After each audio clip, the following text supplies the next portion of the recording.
Oh my God.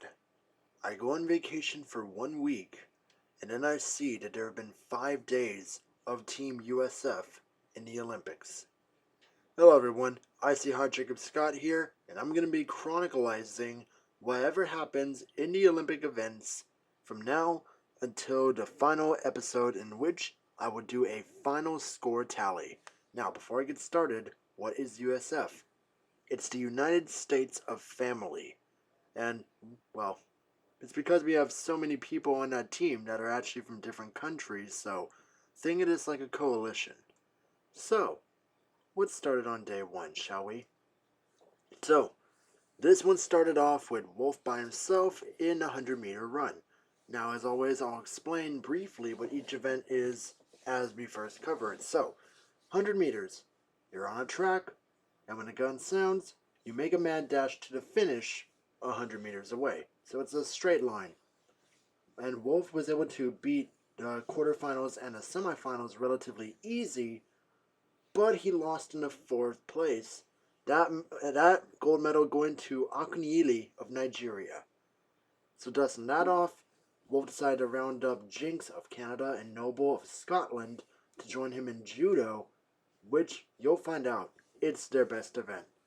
So in this first go around, they're facing Angola in the first round, and they went down rather easy, with Noble taking out Lopez, Jinx beating Moraes, and Wolfie beating Marquez.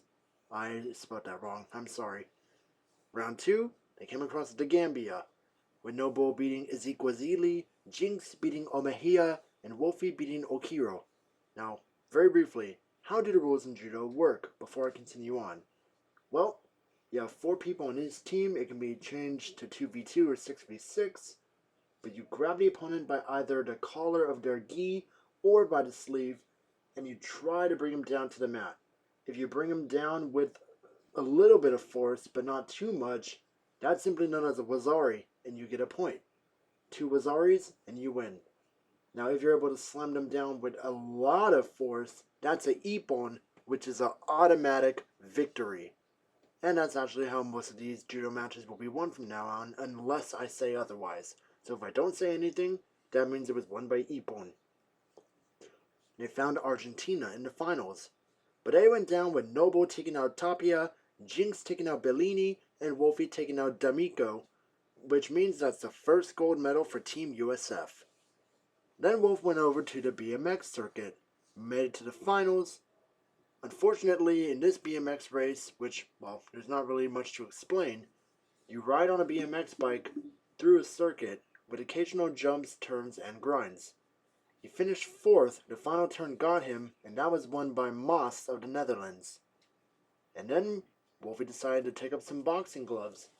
And in boxing, you fight in 3 3-minute periods, and if you get knocked down, you have 10 seconds to get back up, and this can be won either by decision if both people make it to the final bell, or if one person either gets knocked down 3 times or cannot get back up at the count of 10, then they lose. So his first opponent was Wang from Hong Kong, and Wang would just not stay down no matter how many hurricane punches Wolfie would throw at her, but Wolf won by decision, 30 points to 22. It's judge's decision. The second round went to Jones of Trinidad and Tobago. Those are tiny islands in the Caribbean. And Wolf also won at 1 by decision, 30 to 24.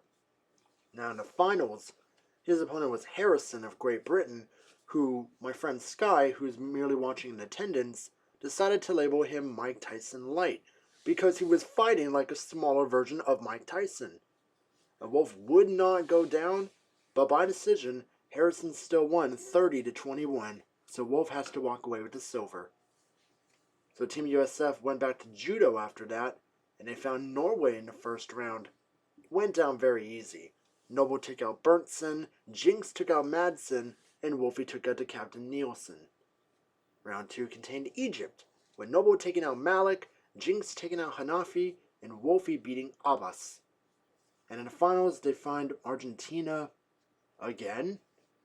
Oh, it's a different squad this time, so that's alright. Noble took out Moreno, Jinx beat Martino, and Wolfie beat Garcia. Team USF walks with the gold. Argentina please stop trying to challenge Team USF in the finals. And Wolf decided to go into the 100-meter freestyle swimming. You swim 2 lanes of a swimming pool, whichever style you feel most comfortable with. And unfortunately for Wolf, he only finished in 7th. That gold medal went to Palmieri of Italy. And day 1 ended with a 3rd round in judo. Wow, Team USF must really love their judos, huh? They found Slovakia in the 1st round. Noble took out Yannick, Jinx took out Bartoshova, and Wolfie taking out Jankovic. They found Uruguay of all teams in the 2nd round, with Noble beating Soler, Jinx beating Flores, and Wolfie beating Herrero. In the finals, this honestly should have been expected, Team Japan. Noble was able to take out Miyazaki. Jinx beat Harada, not by Ippon. This was done with 2 Wazaris. And Wolfie took out Watanabe for a 3rd successful Kings of Judo title defense and a 3rd gold medal to Team USF to round out the day. The day 2 began with basketball.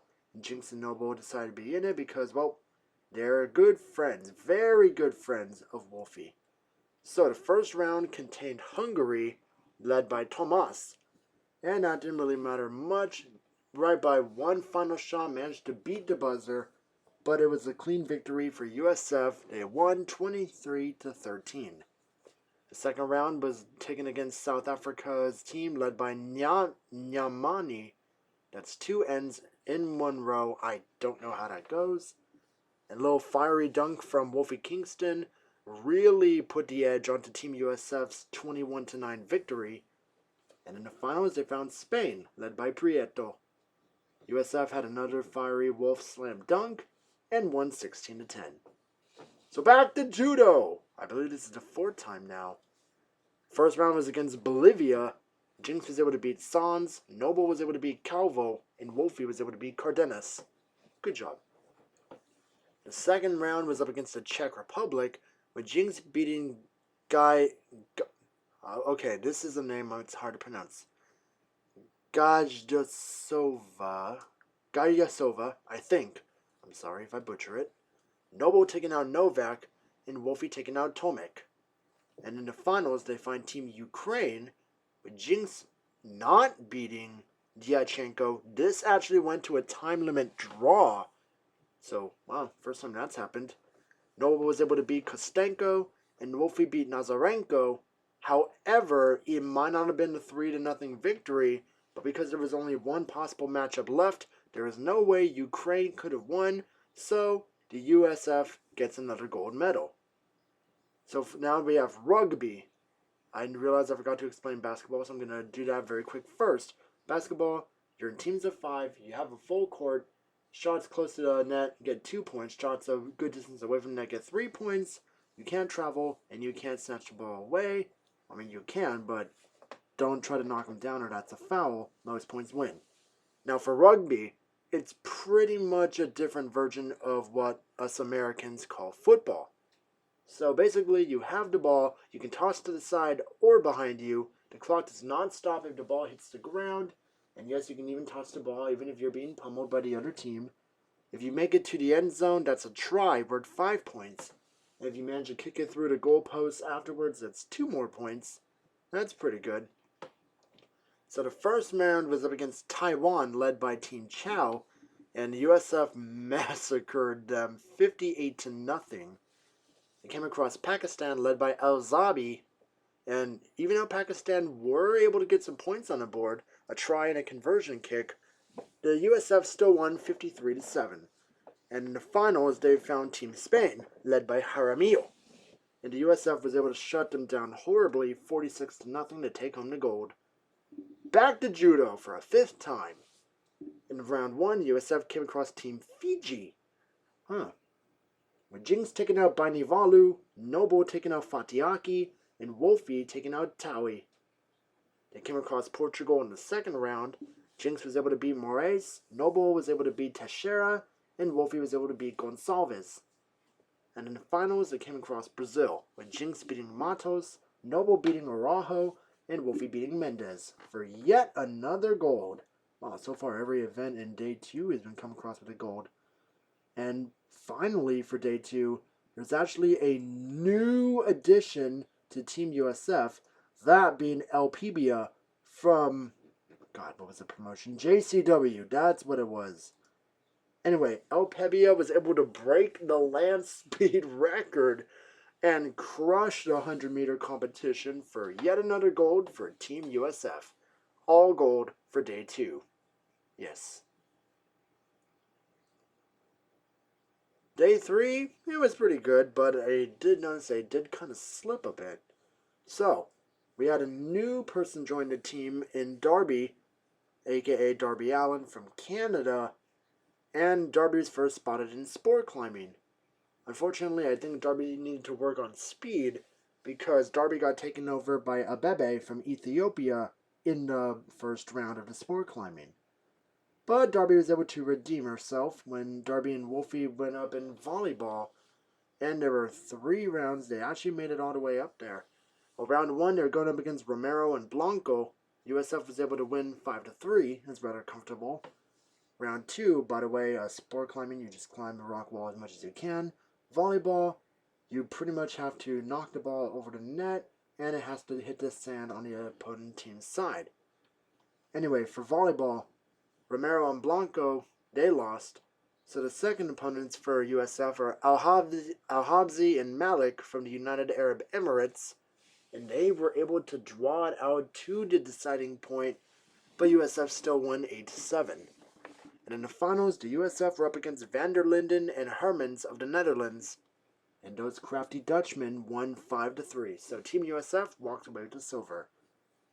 Now we have more rugby, with the first round match going against Czech Republic led by Farkasova, and this was probably the best rugby game the USF ever had, with a 68-0 victory.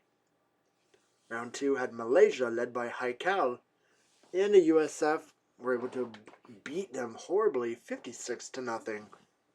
And Davis of South Africa challenged the teams in the final round, but they were no match for USF. They did put up a much better defense, but it was still 36-0, USF with the gold medal. Now the 110-meter hurdles, which is pretty much the same distance as the 100 meters, only you have a series of hurdles to jump over. Elpibia tried to break the land speed record, but he accidentally went so fast he completely ate shit at the last hurdle, thus knocking him down in the semis all the way to 7th place, and therefore he did not qualify for the final race. Now Elpibia was also in the long jump, but something was happening with Elpibia after that race, because even though with the long jump you merely got to run and jump and go as far as you can across the sand pit, Elpibia finished last. That medal went to Davis of Jamaica. Ouch. And then Darby had to go in a hammer throw, where you swing around a hammer attached to a chain, attached to a handle, you let it go the right power, and just watch it fly. And Darby was able to win with the second throw being 106 meters, and thus Darby walked away with the gold medal. Yay. Alright, day 4 is what I personally believe might have been the worst day for Team USF from what I've seen. Now, the first thing that happened was the 100-meter freestyle swim. And Jinx was going in. Wait, no, that would have been too easy. Was it really the 100 meters? I'll fix it in post if it's not. But anyway, he was only able to finish in 7th in the final swim. That race and medal being won by Griffiths of Great Britain. So Jinx decided to try his luck in table tennis to forget about it. So his first round was against Bahar of Israel. Wow. Didn't see Israel here before. Jinx was able to shut her out 7-0. Round 2 was up against Fiore of Italy, and Jinx was still able to use his paddle to hit the ping pong ball over on the other side, and they cannot hit it. That gives him more points. Jinx won 7-2. And his final opponent was Schmidt from Germany, and Schmidt just brought the power. He was able to beat Jinx 7-2, so Jinx had to walk away with the silver medal. So then he went over to sport climbing, and he had the rock wall. His first opponent was Lorenzo of Argentina, and Jinx was able to win pretty nicely. The second round was, hey, what do you know? It's Fatiaki of Team Fiji. We saw her over in the judo competition a few days ago. And Fatiaki was able to just use her island speed to get the win over Jinx, thus reducing him to being in the bronze medal match against Chan of Hong Kong. And sadly, Chan won, so Jinx walked away with nothing. Alright, so Wolf was in the 200-meter individual medley. Now you have 4 lanes across the pool, but each one is a different stroke. One way is going to be breaststroke, one way is going to be backstroke, one way will be a normal swim, and the other way will be butterfly. So, and they normally save the normal swim for last, because you can use it to sprint. He made it to the finals, and he nearly overtake a bad stroke, but he was just short of even getting a bronze medal. All I know is that the gold medal went to Heinrich of Germany. And so the USF decided to have one more shot for a medal that day in a 4x100 meter relay. How it is that you have the whole track. Each person on the team is positioned at a different corner of the track. You have to sprint to them and pass off the baton at the right time. Even a single fumble can pretty much cost you the race. They made it to the semifinals, but not even with LPBS speed were they able to catch up to make it to the finals, so they finished in 5th in the semis. And thus, that was what happened on day 4. Yeah, it's pretty sad, I know. So now, the 5th and the final day before I'm all caught up, we're starting off with baseball of all teams. So, very quickly, baseball. Teams of 9, each person's on a different position. I believe for this version we don't have designated hitters, so the pitchers have to bat as well. So a person on the field is trying to pitch to the person at the bat, and if they either completely miss at any ball or if they don't swing at something in the correct zone, that's a strike. 3 strikes and you're out. 3 outs and they change sides. Now if they toss to the outside and you don't swing at it, that's a ball. 4 balls and you get to walk to take your base. There is no hit by pitch in this one, even though that's a legitimate rule in baseball. Now, if a ball gets hit over onto the field and somebody does not catch it while it's in midair, that's a fair ball and they can advance. If a ball gets hit to the outside of the clearly marked white lines, that's a foul ball and that counts as a strike. Get a foul ball and 2 strikes, you get to keep batting. It does not count as a strikeout, thank God. And if you hit the ball outside the park, that's a home run. The batter and anyone else who's on base gets to advance.